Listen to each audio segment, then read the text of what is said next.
අස්සලාමු අලයිකුම් වරහමතුල්ලාහි වබරකාතුහ්. පුංචි මතක් කිරීමක්.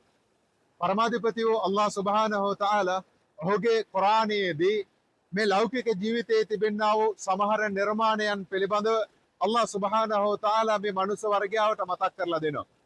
අල්ලාහ් මේ දුනියාවල ජීවිතේ නැත්තම් මේ ලෞකික ජීවිතයේ තිබෙන ඔහුගේ සමහර නිර්මාණයන් පිළිබඳව කුර්ආනයේ මතක් කරලා දෙන්නට හේතුව තමයි මෙන්න මේ නිර්මාණයන් දිහා බලලා මිනිසුන් යථාර්ථය තේරුම් කරගන්න නැත්තම් එහි නිර්මාතෘවරයා පිළිබඳව අවධානය යොමු කරන්න කියන එක අල්ලාහ් සුබ්හානහු වතාලා ඔහුගේ කුර්ආනයේ මේ හැම මනුස්ස වර්ගයාටම මතක් කරලා දෙන එක්තරා මතක් කිරීමක්.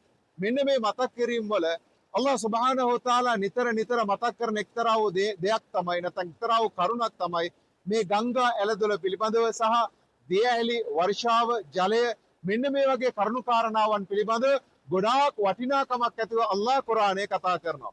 මේ දිය ඇලි පිළිබඳව කතා කරනකොට අල්ලාහ් සුබ්හානහු වතාලා කුර්ආනයේ කියනවා ජන්නාතු අදනින් තජරි ෆී තහ්තියල් අන්හාර්. ආදරණීය මිත්‍රයනි, ස්වර්ගයේ පිළිබඳව අල්ලාහ් කුර්ආනයේ කතා කරොත් බොහෝ දුරට එම ආයතයන් වල එම වැකිවල මේ ගංගාවන් පිළිබඳ අල්ලාහ් සුබ්හානහු වතාලා කතා කරනවා. තජරි මින් තහ්තියල් අන්හාර්. ස්වර්ගයට පහලින් ගලා බසින්නා වූ ඒ සුරම්‍ය වූ ගංගාවන් හෙට ඔබට දැකගත හැකි කියලා අල්ලාහ් සුබ්හානහු වතාලා කුර්ආනයේ කතා කරනවා. එසේ කියන්නට හේතුව මොකද්ද? ඒ වටින ස්වර්ගය ගැන වර්ණනා කරනකොට ගංගාවන් පිළිබඳව ආමන්ත්‍රණය කරන්නේ නම් ලෞකික ජීවිතයේ මේ ගංගා ඇලදොල, ඒ වගේම මේ දිය පාරවල්, ඒ වගේම මේ වතුර මේ සියල්ල සුරක්ෂා කරන එක, ආරක්ෂා කරන එක අප සතු වගකීමක් නොවේද? ඒකට වටිනාකමක් තියෙන නිසාවෙන්ම තමයි අල්ලාහ් සුබ්හානහු වතාලා ස්වර්ගය ගැන වර්ණනා කරද්දී මේ දිය පාරවල් පිළිබඳව, දිය ඇලි පිළිබඳව, ගලා බසින ගංගාවන් පිළිබඳව අල්ලාහ් සුබ්හානහු වතාලා ආමන්ත්‍රණය කරන්නේ කියන එක අපි අමතක නොකළ යුතුයි. එසේනම් අල්ලාහ්ගේ මේ සොඳුරු නිර්මාණයන් පිළිබඳව මතක් කරගන්න.